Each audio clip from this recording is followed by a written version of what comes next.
Hello dear students, welcome to my YouTube channel. ಇವತ್ತಿನ ಈ ವಿಡಿಯೋದಲ್ಲಿ ಅಭ್ಯಾಸ 3.1 ಬಿಡಿಸೋಣ. ಅದರಲ್ಲಿ ಮೊದಲೇ ಪ್ರಶ್ನೆ, ಕೆಳಗೆ ನೀಡಿರುವ ಸಮಸ್ಯೆಗಳಿಗೆ ರೇಖಾತ್ಮಕ ಸಮೀಕರಣಗಳ ಜೋಡಿಗಳನ್ನು ರಚಿಸಿರಿ ಮತ್ತು ನಕ್ಷಾಕ್ರಮದಿಂದ ಅವುಗಳಿಗೆ ಪರಿಹಾರಗಳನ್ನು ಕಂಡುಹಿಡಿಯಿರಿ ಅಂತ ಇದೆ. ಅದರಲ್ಲಿ ಮೊದಲೇ ಪ್ರಶ್ನೆ ಏನಿದೆ ನೋಡ್ರಿ ಇಲ್ಲೇ. 10ನೇ ತರಗತಿಯ 10 ವಿದ್ಯಾರ್ಥಿಗಳು ಗಣಿತ ರಸಪ್ರಶ್ನೆಯಲ್ಲಿ ಭಾಗವಹಿಸಿದರು. ಅಂದ್ರೆ 10ನೇ ತರಗತಿ ವಿದ್ಯಾರ್ಥಿಗಳು ಏನು ಮಾಡಿದ್ರು, 10 ಜನ ವಿದ್ಯಾರ್ಥಿಗಳು ಏನು ಮಾಡಿದ್ರು, ರಸಪ್ರಶ್ನೆಯಲ್ಲಿ ಅಂದರೆ ಕ್ವಿಜ್ನಲ್ಲಿ ಭಾಗವಹಿಸಿದ್ರಂತ. ಹುಡುಗರ ಸಂಖ್ಯೆಗಿಂತ ಹುಡುಗಿಯರ ಸಂಖ್ಯೆ 4 ಹೆಚ್ಚಾಗಿದ್ದರೆ, ಅಂದರೆ ಹುಡುಗರ ಸಂಖ್ಯೆಗಿಂತ ಹುಡುಗಿಯರ ಸಂಖ್ಯೆ ಏನಾಗೈತಂತ 4ರಷ್ಟು ಹೆಚ್ಚಾಗೈತಂತ. ರಸಪ್ರಶ್ನೆಯಲ್ಲಿ ಭಾಗವಹಿಸಿದ ಹುಡುಗರ ಮತ್ತು ಹುಡುಗಿಯರ ಸಂಖ್ಯೆಗಳನ್ನು ಕಂಡುಹಿಡಿಯಿರಿ ಅಂತ ಐತಿ ಕ್ವಶನ್. ಗೊತ್ತಲ್ಲ.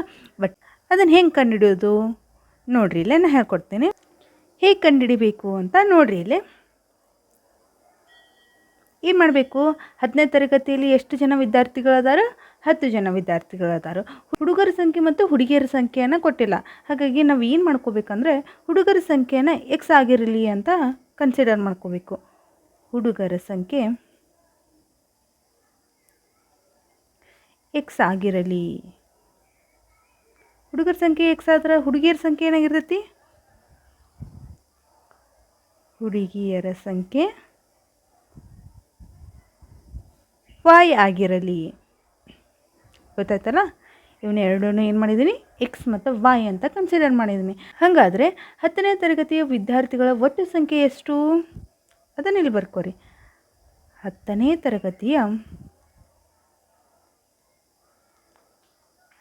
ತರಗತಿಯ ಒಟ್ಟು ವಿದ್ಯಾರ್ಥಿಗಳ ಸಂಖ್ಯೆ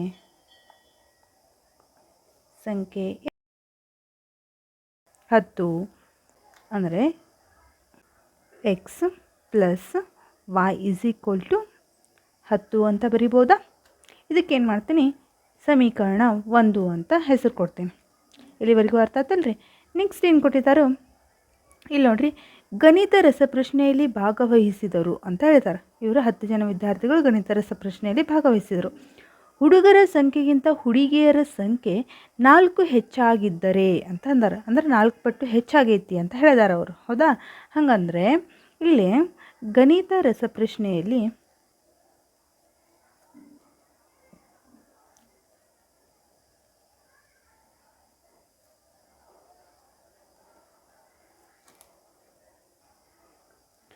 ಭಾಗವಹಿಸಿದ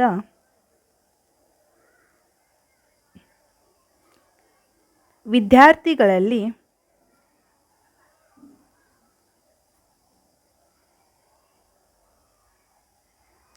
ಹುಡುಗರ ಸಂಖ್ಯೆಗಿಂತ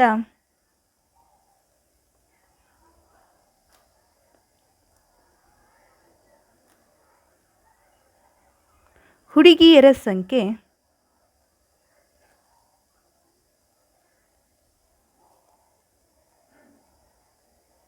4 ಹೆಚ್ಚಾಗಿದೆ. ಹೌದಾ. ಇರೋ ಸ್ಟೇಟ್ಮೆಂಟನ್ನು ಬರ್ಕೊಂಡೇನೆ. ಹಾಗಂದರೆ ಇದರ ಅರ್ಥ ಏನು, ಇಲ್ಲೊಂದು ಸೆಂಟೆನ್ಸ್ ಬರ್ಕೊಂಡಲ್ಲ, ಇದ್ರ ಮೀನಿಂಗ್ ಏನು, ಅದನ್ನು ನೀವೇನು ಮಾಡಬೇಕು, ಸಮೀಕರಣ ರೂಪದಲ್ಲಿ ಬರೀಬೇಕು. ಹಾಗಂದರೆ ಏನಾಗುತ್ತಾ, ಹುಡುಗರ ಸಂಖ್ಯೆ ಅಂದರೆ y ಅಂತ ತಗೋಬೇಕು, = ಹುಡುಗಿಯರ ಸಂಖ್ಯೆ 4 ಹೆಚ್ಚಾಗಿದೆ ಅಂದರೆ, ಹುಡುಗಿಯರ ಸಂಖ್ಯೆ ಅಂದರೆ ಏನಂತ ತೊಗೊಂಡಿವಿ ನಾವು, ಎಕ್ಸ್ ಅಂತ ತೊಗೊಂಡಿವಿ. ಹೌದಾ. 4 ಹೆಚ್ಚಾಗಿದೆ ಅಂದರೆ ಅದಕ್ಕೆ ಏನು ಮಾಡಬೇಕು, 4ನ್ನು ಕೂಡಿಸ್ಬೇಕು. ಇದು ಸಮೀಕರಣ ಹೆಂಗೆ ಬರ್ಕೋಬೇಕು ಅನ್ನೋದು ಗೊತ್ತಾಯ್ತಲ್ಲ. ಹಾಗಾದರೆ ಎಕ್ಸ್ ಮೈನಸ್ y ಇದನ್ನೇನು ಮಾಡ್ತೀನಿ, = ಒಳಗೆ ಹಾಕೋತೀನಿ. ಅವಾಗ ಏನಾಯ್ತು, ಮೈನಸ್ y ಆಯಿತು. ಇದನ್ನು 4 ಏನು ಮಾಡ್ತೀನಿ, = ಹೊರಗೆ ಹಾಕ್ತೀನಿ. ಅಂದರೆ ಏನಾಯಿತು, -4 ಆಯಿತು. ಹೌದಾ. ಇದಕ್ಕೇನು ಮಾಡ್ತೀನಿ, ಸಮೀಕರಣ 2 ಅಂತ ಹೆಸರು ಕೊಡ್ತೀನಿ. ಇಲ್ಲಿವರೆಗೂ ಅರ್ಥ ಆಗಿದೆಯಲ್ಲ. ನೆಕ್ಸ್ಟ್ ಹೇಳಿ. ಇಲ್ಲಿ ನೋಡ್ರಿ, ನಾನು ಸಮೀಕರಣ 1 ಮತ್ತು 2 ಬರ್ಕೊಂಡಿದ್ದೀನಿ. ಇಲ್ಲಿ ನೋಡ್ರಿ, ಏನು ಮಾಡ್ತೀನಿ, ಎಕ್ಸ್ ಬೆಲೆಯನ್ನು 0 ಅಂತ ಹಾಕ್ತೀನಿ. ಇದರೊಳಗೆ ಸಮೀಕರಣ 1ರಲ್ಲಿ ಏನು ಮಾಡ್ತೀನಿ, ಎಕ್ಸ್ ಬೆಲೆಯನ್ನು 0 ಹಾಕಿದಾಗ ಏನು ಬರುತ್ತೆ, y ಬೆಲೆ ನೋಡ್ರಿ. x = 0 ಆದರೆ 0 + y = ಏನಾಯಿತು, 10 ಆಯಿತು. ಹೌದಾ. ಹಾಗಂದರೆ y ಬೆಲೆ ಎಷ್ಟಾಯಿತು, 10 ಆಯಿತು, ಸಿಕ್ತು. ಅದೇ ರೀತಿ ಏನು ಮಾಡ್ತೀನಿ, y ಬೆಲೆಯನ್ನು 0 ಹಾಕಿದಾಗ ಏನು ಬರುತ್ತೆ ಅನ್ನೋದು ನೋಡಿರಿ. y ಇಸ್ ಈಕ್ವಲ್ ಟು 0 ಆದರೆ ಎಕ್ಸ್ ಇಸ್ ಈಕ್ವಲ್ ಟು ಏನಾಗುತ್ತೆ X plus 0 is equal to 10 ಆಗುತ್ತಾ, ಎಕ್ಸ್ ಇಸ್ ಈಕ್ವಲ್ ಟು 10 ಆಯಿತು. ಹೌದಾ? ಈಗ ಸಮೀಕರಣ 2 ನೋಡಿ. ಈ 2ರಲ್ಲಿ ಏನು ಮಾಡಿ ಎಕ್ಸ್ ಬೆಲೆ 0 ಹಾಕಿದೆ. 0 ಹಾಕಿದಾಗ ಏನಾಗುತ್ತೆ ನೋಡಿ, y ಬೆಲೆ ಎಷ್ಟಾಗುತ್ತೆ, y ಇಸ್ ಈಕ್ವಲ್ ಟು 4 ಆಗುತ್ತೆ. ಅದೇ ರೀತಿ ಇಲ್ಲಿ ಎಕ್ಸ್ ಇಸ್ ಈಕ್ವಲ್ ಟು -4 ಹಾಕಿದಾಗ y ಇಸ್ ಈಕ್ವಲ್ ಟು ಏನಾಗುತ್ತೆ 0 ಆಗುತ್ತೆ. ಹೌದಾ? ಈ ಥರ ಸಾಲ್ವ್ ಮಾಡೋಕ್ಕೆ ಟ್ರೈ ಮಾಡಿರಿ. ಇದು ಕರೆಕ್ಟೇ ಇಲ್ಲ ಅಂತ ಅಲ್ಲ, ಇದೆಲ್ಲ ಪುಟ್ ಮಾಡಿ ನೀವು ಸಾಲ್ವ್ ಮಾಡಿದ್ರಾಗ ಸ್ವಲ್ಪ ಟೈಮ್ ಹೋಗುತ್ತೆ. ಹಾಗಾಗಿ ಏನು ಮಾಡಿರಿ, ಸ್ವಲ್ಪ ಡೈರೆಕ್ಟಾಗಿ ಮಾಡೋಕ್ಕೆ ಟ್ರೈ ಮಾಡಿರಿ. ಇಲ್ಲಿ ನೋಡಿರಿ, ಎಕ್ಸ್ ಏನಾಯಿತು 0 ಆಯಿತು. ಇದೇನಾಗುತ್ತೆ x y is equal to ಏನಾಯಿತು 0, 10 ಆಗುತ್ತೆ. ಹೌದಾ? ಎಕ್ಸ್ ಬೆಲೆ 0, y ಬೆಲೆ 10. ಅದೇ ರೀತಿ ಇಲ್ಲೇನಾಗುತ್ತಾ 10, 0 y ಎಕ್ಸ್ ಬೆಲೆ ಏನೈತಿ 10 ಅಂತೈತಿ, y ಬೆಲೆ 0 ಅಂತ ಐತಿ. ಇಲ್ಲೇನಾಗುತ್ತೆ ರೀ, ಎಕ್ಸ್ ಬೆಲೆ 0, y ಬೆಲೆ 4. ಇಲ್ಲಿ ಎಕ್ಸ್ ಬೆಲೆ -4, y ಬೆಲೆ 0. ಇಷ್ಟು ಗೊತ್ತಾಯ್ತಲ್ಲ. ಇವಾಗ ಏನು ಮಾಡೋಣ, ಇದನ್ನು ನಕ್ಷೆ ರೂಪದಲ್ಲಿ ವ್ಯಕ್ತಪಡಿಸ್ಬೇಕಲ್ಲ, ಗ್ರಾಫ್ನಲ್ಲಿ ನೋಡೋಣ್ರಿ. ನೋಡಿರಿ, ಇದೊಂದು ಗ್ರಾಫ್ ಹಾಳೆನಾ. ಗ್ರಾಫ್ ಹಾಳೆಯಲ್ಲಿ ಏನು ಮಾಡಿದ್ದೀನಿ ನಾನು, ನಮಗೆ ವ್ಯಾಲ್ಯೂಸ್ ಏನೇನು ಬಂದಾವೆ ಅದನ್ನು ನೋಡಿ ಗ್ರಾಫನ್ನು ಇಲ್ಲಿ ಎಕ್ಸ್ ಎಕ್ಸಸ್ ಮತ್ತು y ಎಕ್ಸಸ್ಸನ್ನು ಹಾಕೋಬೇಕು. ಹೌದಾ? ಇದು ಎಕ್ಸ್ ಎಕ್ಸಸ್, ಈ ಲೈನು ಎಕ್ಸ್ ಎಕ್ಸಸ್, ಇದು y ಎಕ್ಸಸ್, ಅಂದರೆ ಎಕ್ಸ್ ಅಕ್ಷ y ಅಕ್ಷ. ಹೌದಾ? ಅದನ್ನೇನು ಮಾಡಿದ್ದೀನಿ, ಇಲ್ಲಿ ಸ್ಕೇಲ್ ಅಂತ ಅಂದು ಎಕ್ಸ್ ಅಕ್ಷ ಎಷ್ಟು ಸೆಂಟಿಮೀಟ್ರ್ ತೊಗೊಂಡಿನಿ ನಾನು, 1 ಸೆಂಟಿಮೀಟ್ರ್, ಅದನ್ನು ಬರಿಬೇಕು. ಅದೇ ರೀತಿ y ಅಕ್ಷನ ಎಷ್ಟು ತೊಗೊಂಡಿನಿ, 1 ಸೆಂಟಿಮೀಟ್ರ್ ಅಂತ ತೊಗೊಂಡಿನಿ. ಹೌದಾ? ಅದನ್ನು ಬರ್ಕೊಂಡಿದ್ದೀನಿ. ಇಲ್ಲಿ ನೋಡಿರಿ, ಇಲ್ಲಿ ಏನೇನು ತೊಗೊಂಡಿನಿ, 1 2 3 4 ಅಪ್ ಟು ಎಲ್ಲಿ ತನಕ ತೊಗೊಂಡಿನಿ, 10 ತನಕ ತೊಗೊಂಡಿನಿ. ಯಾಕಂದರೆ ನಿಮಗೆ ಎಕ್ಸ್ ಬೆಲೆ ಎಷ್ಟೈತೆ ಇಲ್ಲಿ ನೋಡಿರಿ, 10 ಐತೆ, 10 ಇದೆನಾ. ನೆಕ್ಸ್ಟು ಎಕ್ಸ್ ಬೆಲೆಗಳು ಎಷ್ಟದಾವು, 0 ಐತಿ, 10 ಐತಿ, 0 ಐತಿ, -4 ಐತಿ. ಹಾಗಾದ್ರೆ ನಾನು ಏನು ಮಾಡ್ತಾ ಇರ್ತೀನಿ, ಇಲ್ಲಿ 10ನ್ನು ಇಲ್ಲಿ ತೊಗೊಂಡಿದ್ದೀನಿ. ಪಾಸಿಟಿವ್ದಾಗ 10 ಬೆಲೆ ತೊಗೊಂಡಿನಿ, ನೆಗೆಟಿವ್ದಾಗ 6 ಬೆಲೆ ತೊಗೊಂಡಿನಿ. ನಮಗೆ 4ಕ್ಕೆ ಸಾಲ್ಕು. ಹೌದಾ?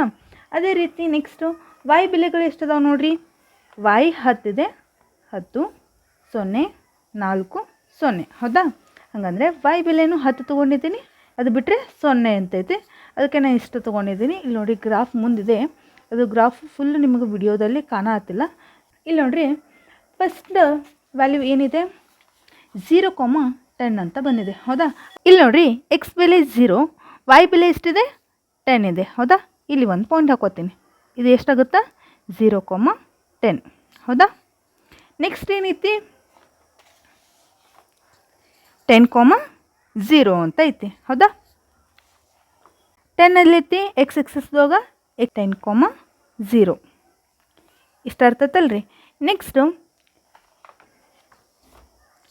ಏನೈತಿ ನೋಡ್ರಿ, ಇಲ್ಲಿ 0, 4 ಅಂತ ಐತಿ. ಹೌದಾ?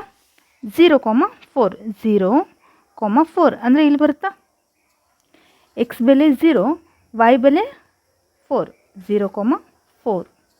ನೆಕ್ಸ್ಟ್ ಏನೈತಿ -4, 0 ಅಂತ ಐತಿ. ಹೌದಾ? -4 ಎಲ್ಲಿ ಬರುತ್ತಾ, ಇಲ್ಲಿ ಬರುತ್ತಾ. ಹೌದಾ? -4, 0 ಬೆಲೆಗಳು ಗುರುತಿಸೋದು ಗೊತ್ತಾಯ್ತಲ್ಲ. ಇವಾಗ ನೋಡಿರಿ, ಇವಾಗ ಇದನ್ನು ಜಾಯಿನ್ ಮಾಡಿಬಿಡೋಣ.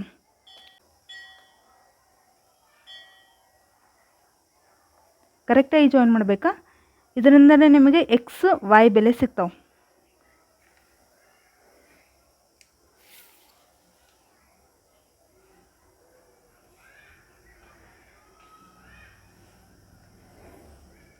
ಹೌದಾ?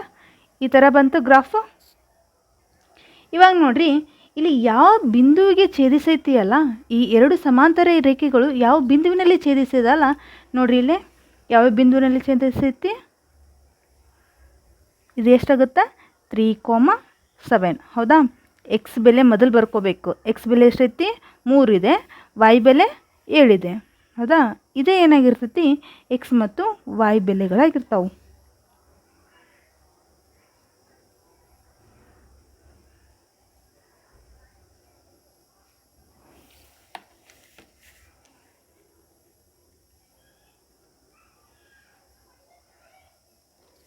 ಗೊತ್ತಾಯ್ತು? 3,7. ಇಲ್ಲಿವರೆಗೂ ಅರ್ಥ ಆಯ್ತಲ್ರಿ? ಇಲ್ಲಿ ನೋಡಿ, ಇಲ್ಲಿ ಎಕ್ಸ್ ಅಂದರೆ ನಾವು ಏನಂತ ತೊಗೊಂಡಿದ್ವಿ ಫಸ್ಟಿಗೆ? ಹುಡುಗರ ಸಂಖ್ಯೆ. Very good. ಹುಡುಗರ ಸಂಖ್ಯೆ ಎಕ್ಸ್ ಆಗಿರಲಿ ಅಂತ ತೊಗೊಂಡಿದ್ವಿ, ಹೌದಾ? ಹುಡುಗರ ಸಂಖ್ಯೆ ಎಕ್ಸ್ ಆಗಿರಲಿ, ಹುಡುಗಿಯರ ಸಂಖ್ಯೆ ವಾಯ್ ಆಗಿರಲಿ ಅಂತ ತೊಗೊಂಡಿದ್ವಿ. ಇಲ್ಲಿ ಹುಡುಗರ ಸಂಖ್ಯೆ ಎಷ್ಟಾಯಿತು? 3 ಆಯಿತಾ?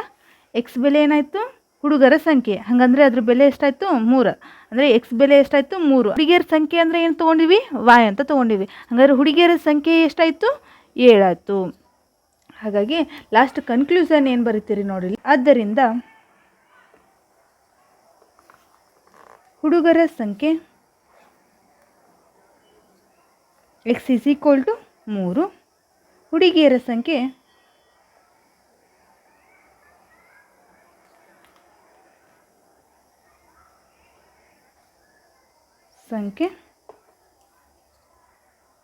y is equal to ಎಷ್ಟಿದೆ? 7. ಎರಡನೇ ಪ್ರಶ್ನೆ, 5 ಪೆನ್ಸಿಲ್ ಮತ್ತು 7 ಪೆನ್ನುಗಳ ಒಟ್ಟು ಬೆಲೆ ₹50. ಹಾಗೆಯೇ 7 ಪೆನ್ಸಿಲ್ ಮತ್ತು 5 ಪೆನ್ನುಗಳ ಒಟ್ಟು ಬೆಲೆ ₹46 ಆಗಿದೆ. ಪ್ರತಿಯೊಂದು ಪೆನ್ಸಿಲಿನ ಹಾಗೂ ಪೆನ್ನಿನ ಬೆಲೆ ಕಂಡುಹಿಡಿಯಿರಿ ಅಂತ ಕೊಟ್ಟಿದ್ದಾರೆ, ಹೌದಾ? ಇಲ್ಲೇನು ಮಾಡಬೇಕು? ಒಂದು ಪೆನ್ಸಿಲ್ನ ಬೆಲೆಯನ್ನು, ಒಂದು ಪೆನ್ಸಿಲ್ನ ಬೆಲೆ ಎಕ್ಸ್ ಆಗಿರಲಿ, ಒಂದು ಪೆನ್ನಿನ ಬೆಲೆ ವಾಯ್ ಆಗಿರಲಿ.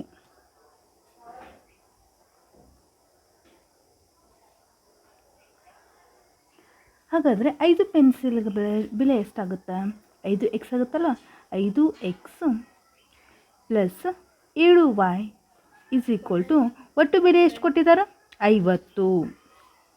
ಇದಕ್ಕೆ ಸಮೀಕರಣ 1 ಅಂತ ಹೆಸರು ಕೊಡ್ರಿ. ಅದೇ ರೀತಿ ಇನ್ನೊಂದು ಏನು ಮಾಡಿದ್ದಾರೆ? 7x, 7 ಪೆನ್ಸಿಲ್ಗಳು ಅಂತ ಹೇಳ್ತಾರೆ.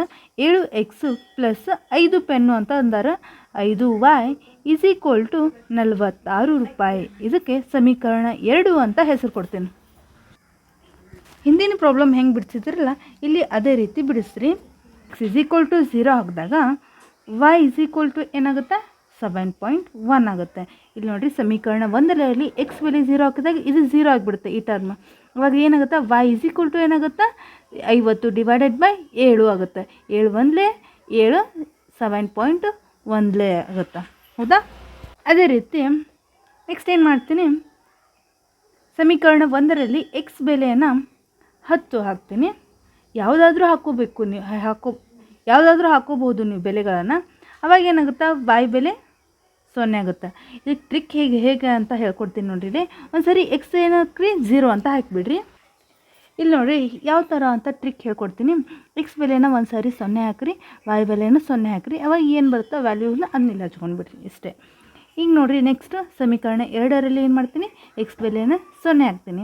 ಅವಾಗ ಏನಾಗುತ್ತೆ? y ಬೆಲೆ 9.2 ಆಗುತ್ತೆ. ಇದು ಎಕ್ಸ್ ಬೆಲೆಯನ್ನು 0 ಹಾಕಿದಾಗ y ಏನಾಗುತ್ತಾ?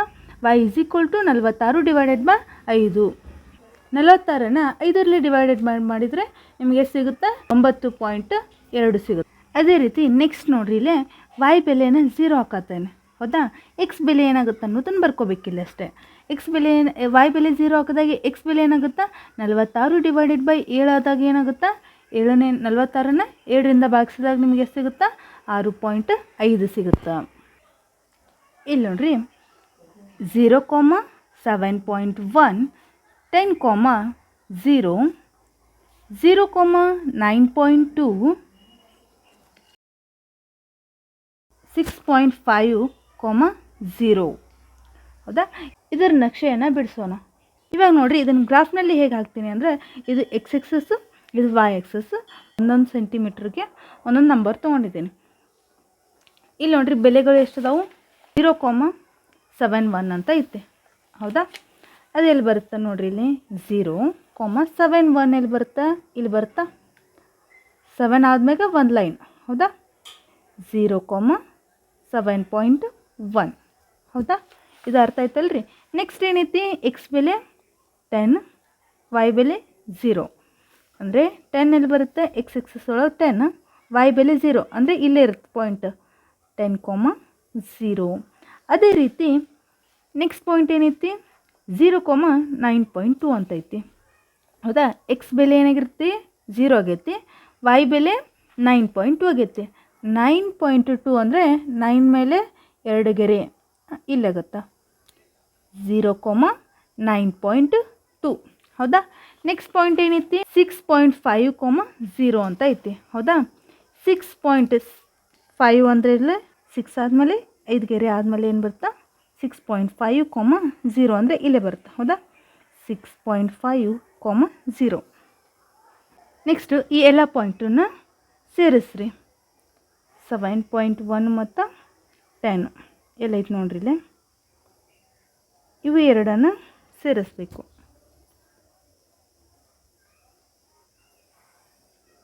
ಹೌದಾ, ನೆಕ್ಸ್ಟು 9.2 ಮತ್ತು 6.5 ಇವು ಎರಡನ್ನು ಕೂಡಿಸ್ರಿ.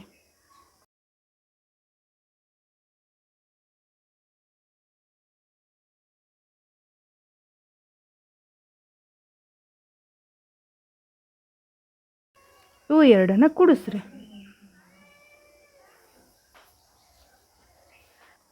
ಈ ಎರಡು ರೇಖೆಗಳು ಎಲ್ಲಿ ಛೇದಿಸೋದು, ಇಲ್ಲಿ ಛೇದಿಸ್ತಲ್ಲ. ಈ ಪಾಯಿಂಟ್ ಏನಾಗೈತಿ ನೋಡ್ರಿ ಇಲ್ಲೇ, ಈ ಪಾಯಿಂಟ್ ಹತ್ರ ಎಕ್ಸ್ ಬೆಲೆ ಏನಾಯಿತು 3 ಆಯಿತು. ಹೌದಾ, ಅದೇ ರೀತಿ ವೈ ಬೆಲೆ ಏನಾಯಿತು 5. ಈ ಗ್ರಾಫ್ ಅರ್ಥ ಆಯ್ತಲ್ರಿ. ಈ ಗ್ರಾಫ್ ಅರ್ಥ ಆದ್ರೆ ಮಾತ್ರ ನಿಮಗೆ ಎಕ್ಸ್ ಮತ್ತು ವೈ ಬೆಲೆಗಳು ಸಿಗ್ತಾವು. ಆದ್ದರಿಂದ ಒಂದು ಪೆನ್ಸಿಲ್ನ ಬೆಲೆ ಎಕ್ಸ್ ಆಗಿರಲಿ ಅಂತ ಹೇಳಿದಾನಲ್ಲ, ಎಕ್ಸ್ನ ಬೆಲೆ ಎಷ್ಟಾಯಿತು, ಎಕ್ಸ್ನ ಬೆಲೆ 3, ವೈನ ಬೆಲೆ 5. ನಮಗೆ ಇಲ್ಲಿ ಕ್ವಶನ್ದಾಗ ಏನು ಕೊಟ್ಟಿದ್ದಾರೆ, ಪ್ರತಿಯೊಂದು ಪೆನ್ಸಿಲ್ನ ಹಾಗೂ ಪೆನ್ನಿನ ಬೆಲೆಯನ್ನು ಕಂಡುಹಿಡಿಯಿರಿ ಅಂತ ಹೇಳಿದ್ದಾರೆ. ಒಂದು ಪೆನ್ನಿನ ಬೆಲೆ ಎಷ್ಟಾಯಿತು 5 ಆಯಿತು, ಒಂದು ಪೆನ್ಸಿಲ್ನ ಬೆಲೆ 3 ಆಗಿದೆ. ಇಲ್ಲಿವರೆಗೂ ಅರ್ಥ ಆಗಿದೆ ಅಂತ ಅನ್ಕೋತೀನಿ. Thanks for watching. ಈ ವಿಡಿಯೋ ಇಷ್ಟ ಆದರೆ ಲೈಕ್ ಮಾಡಿ, ಶೇರ್ ಮಾಡಿ, ಕಮೆಂಟ್ ಮಾಡಿ, ಹಾಗೆ ಸಬ್ಸ್ಕ್ರೈಬ್ ಮಾಡಲು ಮರಿಬೇಡಿ.